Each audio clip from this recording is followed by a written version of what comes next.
dream of becoming heavyweight champion is frozen into the icicles on Buster Douglas's face as he runs forward through the streets of his hometown, Columbus, Ohio.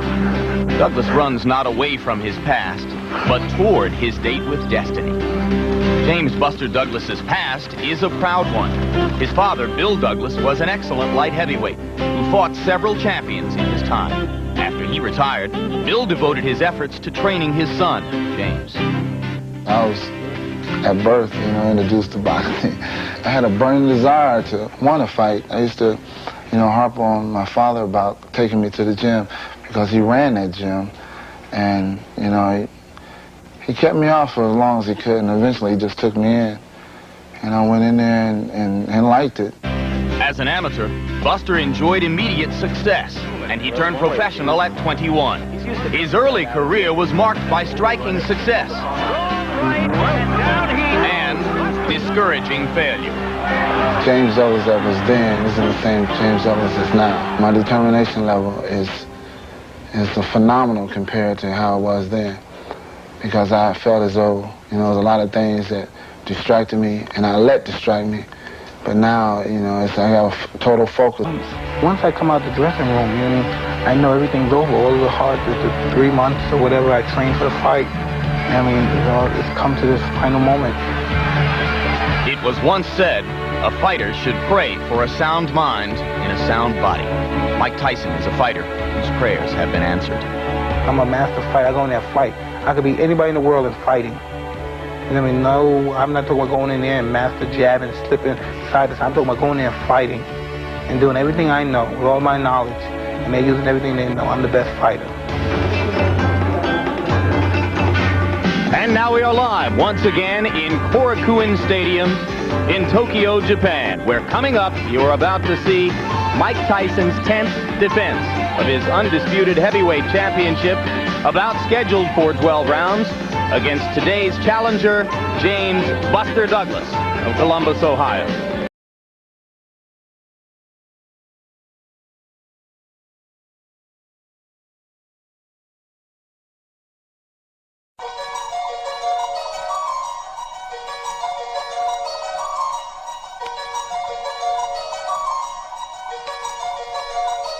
Perfect, perfect, perfect, perfect, perfect, perfect. I was going to rip his heart out. I'm the best ever. I'm the most brutal and vicious and most ruthless champion there's ever been. There's no one can stop me. Lynx is a conqueror. No, I'm Alexander. He's no Alexander. I'm the best ever. There's never been anybody as ruthless. I'm Sonny Liston. I'm Jack Dempsey. There's no one like me. I'm from Nairclaw. There's no one that can match me.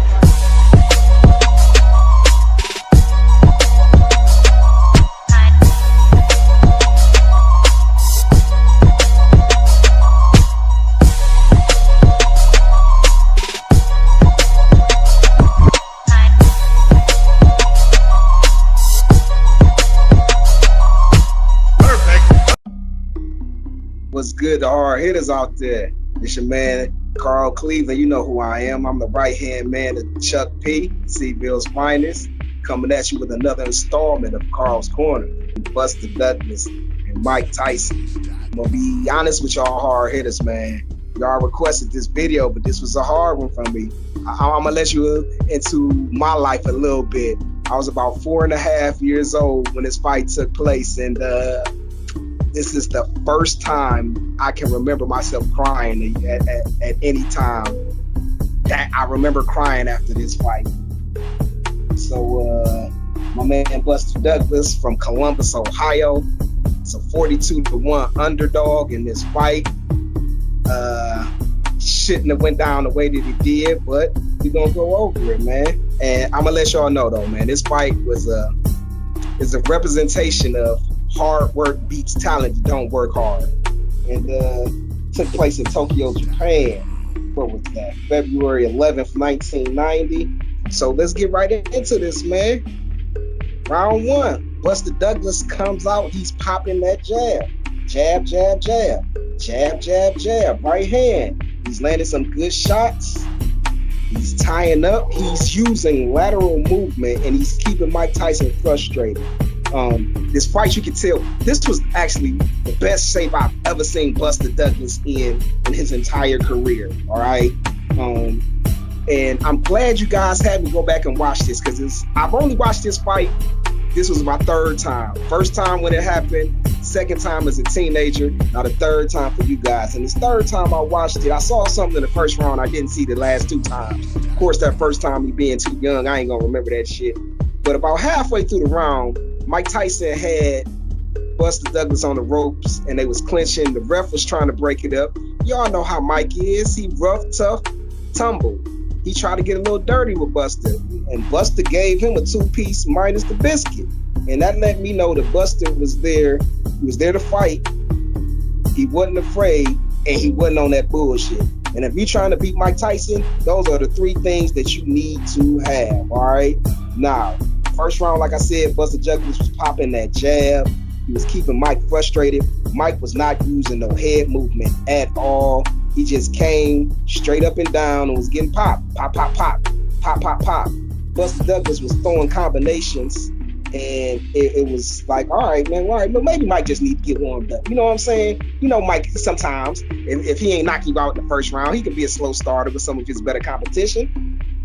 So maybe he just gonna get it together, all right? So we get round one to Buster Douglas. All right, man. He can have that one. He can have that one. All right. Round two. More the same goddamn thing. Buster Douglas is doing a great job of throwing a jab. He's not just throwing one punch. He was doubling and tripling that jab. He was throwing combinations. And he did something that I wish fighters nowadays would do. He was using lateral movement, all right? But he wasn't running. He was using his lateral movement while throwing the jab. And then when he sat down on his 1-2, he sat down on that motherfucker. And it was popping Tyson's head back. And he was throwing combinations, man. Round two, once again, it goes to Buster Douglas. Because you know, like I said, he was combination punching and fighting off the back foot, then sitting down when he needed to. It was just a good display of boxing. Mike Tyson still not using no head movement. We thinking, all right, Mike got to get warmed up. He ain't had no sweat. Round three, Mike Tyson is hesitant. You can tell that he's getting tired of getting hit with that jab. He's getting frustrated. He's only throwing one punch at a time. And Buster's just controlling Mike with the jab. This was the first fight where I actually saw a taller guy with Mike actually use his physical advantages. He was popping Mike with that jab. He was clinching him on the inside. When he got tired of his little ass, he was pushing him off and getting him back at the end of his punches. Buster did a lot of holding this round, but he was still the more effective fighter. Tyson landed a couple of nice rights in the round, but it still wasn't enough to make his ass win this round. So right now, you got it 3 rounds to nothing. Buster Douglas, all right? Mike back in the corner. His corner is telling him, like, hey, what you doing, motherfucker? We need you to throw punches. Get on the inside. Jab, jab, right hand. Just don't walk up there with your head up on your shoulder saying, hit me. So at the time, I'm thinking, all right, Mike won't get it together. It's still early. Round 4, more of the same thing. Double jab, Buster Douglas. Double jab, Buster Douglas. Right hand. This shit is starting to pop Mike Tyson's head back. Now you hearing the commentators saying, ooh, Mike Tyson's got a chin. Buster Douglas don't have power. And I'm thinking to myself, like, man, it's only so long you can keep getting hit with them shits. And it's not like these was pity pat punches. Buster was sitting down on these punches. So first 4 rounds, shit might not have had the effect that you thought it would. Later in that fight, it's gonna knock your head off, man. It's gonna knock your head off. Buster was doing something too. He wasn't just leading with the jabs. He was throwing lead hand rights that was rocking Tyson, man. At this point, we thinking, man, what the fuck is going on? What you doing, Mike? I know you was out there fucking bitches, but goddamn, you looking bad, bruh. Buster is whooping your ass. All right, round 4, Buster Douglas. 40-36 Buster. It's like, are we witnessing the upset? Round 5 start. Same thing. Jab, jab, right hand tie up. Jab, jab, right hand tie up. Buster is whooping Mike's ass. All right. He is styling and profiling on him right now, looking like, woo, Ric Flair in this bitch. You had never seen Buster Douglas look this good. We thinking this shit is a fluke. Thinking, all right, when Buster get tired, it's gonna change. Mike is still looking hesitant, still not moving his head. He fucking walking into the shots that Buster is throwing, man. It was like Mike is still only throwing one punch at a time, think he's gonna be able to knock him out with that right. It's like Mike was not going to the body. He was not going to the body at all. And with a dude who has lateral movement like that, and who's not standing still when you want him to stand still, you got to go to the body. At this point up into the fight, after what was this? After 5 rounds, I legitimately think I can only remember Mike Tyson landing 3 to 4 body shots, man. And that might be generous. All right. At the end of this round, Mike's fucking eyes started swelling bad, man, like real bad. So, you think he's going to go back to the corner and you're going to see an end swell on that motherfucker. And they had, I kid y'all not, if you don't believe me, go back and look at this goddamn fight. They had one of those, the gloves that the referees wear, or those medical gloves, filled up with water, pressing it up against his eye, trying to stop the swelling. And I wish I was old enough at the time, but I was 4.5 when I first watched this. At that point, I would have known that this fight is over. My pops, one thing I can say about my pops, he's always been right about this type of shit. He told me, yeah, it might not be looking good for Mike, son. And as a kid, Mike Tyson is the baddest man on the planet. You ain't listening to that. You don't know what he's talking about. Round 6, same old shit. Buster Douglas is just, he's still whooping Mike's ass, but it's not much action. It's slowed down a little bit, but Buster is still controlling it. Jab, jab, right hand. Jab, jab, right hand. This shit, it turned into a dance, really, man. Or a crappy ass rap song. Jab, jab, right hand. That's all you saw all night. Mike, he landed an uppercut. No, I'm sorry. That's the next round. He landed a couple rights in this round, but it was not much, man. It was not much. Round 7, go back up to round 6 and repeat. Except this is the round where Mike started landing, where he landed a nice uppercut, with about 30 seconds left in the round, that you hear his corner giving him praise for. We want more of that. Yeah, that's what I'm talking about. That's what I'm talking about. So you thinking, all right, Mike then got warmed up. He done loosened up. He about to come out and attack this motherfucker and end. That's not how round 8 started. Round 8 started, well, before I get there, at this point, I got Mike down 7-0. They tried to give Mike the 6th round, but that was just trying to be generous, man. So Mike is really getting his ass whipped, man. Jab, jab, right hand. Buster's like really fucking Tyson up, man. Buster was throwing them hands, got Tyson on the ropes, and is throwing. But while he's throwing, Mike hits an uppercut that buzzes Buster. He backs up a little bit, so Mike say, all right, that hurts your ass, let me do that shit again. Down goes Douglas. Down goes Douglas. And you thinking, all right, Mike is about to win this fight. Now, this is where the controversy in this fight begins.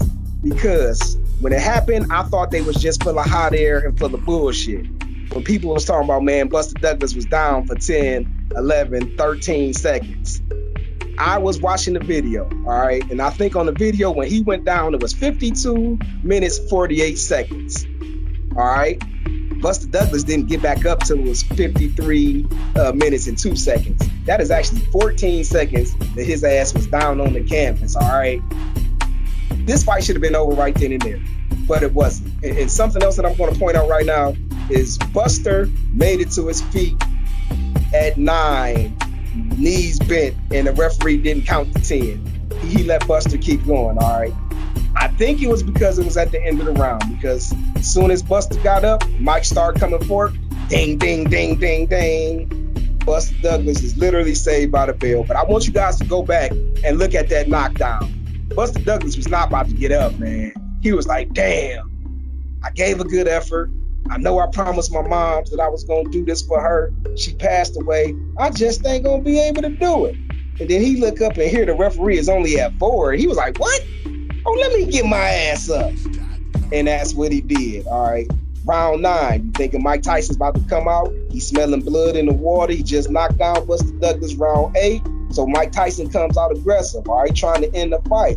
But Buster, fighting like his name is Muhammad Ali, he got the spirit of Muhammad Ali in him. He come back and he got hard. He weathered Mike Tyson's storm and then comes back throwing combinations, a 1-2-1, a 1-2-1. And he's rocking Mike Tyson to the point that he got Mike Tyson up against the ropes, and the ropes is holding his ass up.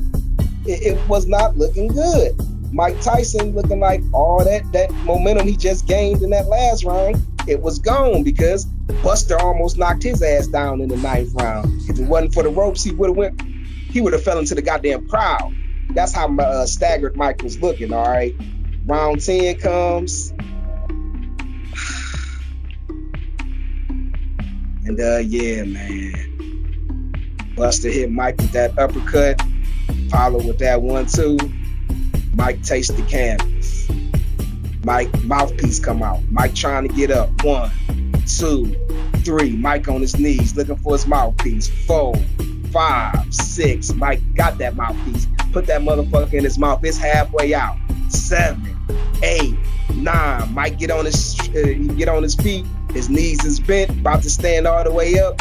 Referee waved this bitch off. Buster Douglas is the new, undisputed heavyweight champion of the world. And a legendary and a shocking upset. 42-1 underdog. Mama just died and he promised he was going to beat Mike Tyson for Mama. Evander Holyfield in the crowd looking supposed to fight Mike Tyson for $12 million if he could get past Buster Douglas. All that shit down the drain. All of it down the drain. So like I said in the beginning of the video, this is what happens when hard work meet talent that don't work hard. Mike Tyson had way more talent than Buster Douglas. Buster Douglas put in the work. I don't want to call this a fluke, but the shit was a fluke. Because if you look at Buster Douglas' next fight, he was 20 pounds overweight, gets knocked out in the 3rd round by damn Evander Holyfield. And you would think, okay, well, man, that could happen. The next fight was like 6 months away. It was like next year. Nah. Fight was like 4 months away. And homie was just living that high life off of beating Mike Tyson, man. Controversy in this fight, I'm sorry. Buster Douglas is from Ohio. He's from Columbus, Ohio. You know we rock with our Ohio Fires, but I got to call a spade a spade. That motherfucker was down on the canvas for 14 seconds, man. This shit made me cry as a kid. It made me cry as a kid, but it taught me something, man. You can't rest on your morals, man. You can't rest on it. You got to keep putting in that work. Because Buster Douglas at his best beat Mike Tyson at his worst. Now, could Buster Douglas beat Mike Tyson at his best? My opinion, no. But we would never get to see that because Mike Tyson had a chance to put on his best, and he didn't. And this is something Chuck P told me that I didn't know until he told me. He said that Bobby Brown was actually over there partying in Tokyo with Mike Tyson the night before the fight. And he said Bobby Brown was up with Mike Tyson at 5, 6, 7 in the morning. Like, don't you got to fight? Yeah, man, don't worry about it. I'm going to knock that motherfucker out. Bobby Brown like, all right, man. And as we can see, that did not happen. So for all the hard hitters out there, I need y'all, whatever y'all doing in life, work on it. Do not rest. You can rest when you're dead. Put that work in if it's anything you want. Have faith. Everything is going to turn out the way you want it. But if you just think you're going to go in there just because you got a name, because you Mike Tyson, and you're going to knock a motherfucker out, as we can see, that's not how it holds, man. That's not how it goes. So I want y'all to be on the lookout for the next installment where we're going to be looking over, what was that? My man, Roy Jones Jr. versus Antonio Tarver 1.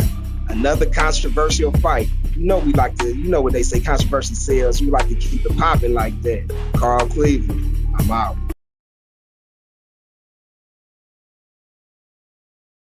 Roy Jones, tattooed John Ruiz. Roy Jones has been brilliant. How much do I have to go through? Who do I have to beat in order for me to get my opportunity at history? You couldn't beat the guy, though, right? Hey, could you beat the guy? Did you beat the damn guy? No. Ask him a question. Did I lose to you? Did you lose to him? Have I lost to you yet? Did you lose to him? That's the question. I want my shot, Roy. Stop running. I don't understand why it's such a big commotion about what he said to put. That's not why I'm kicking his ass. I'm gonna kick his ass because I told him a long time ago I'm gonna kick his ass when he get to the top. I worked all my life for this opportunity. We're gonna find out, because I'm finna go find out how much money you want. They say he's quick, but he hasn't thrown a punch that I hadn't seen. Usually the speed, this time is power. He can't take my punch. I mean, I have 2 big baits. You know, I had to go fishing for this guy. Now he finally got to the river. We finna find out can he swim.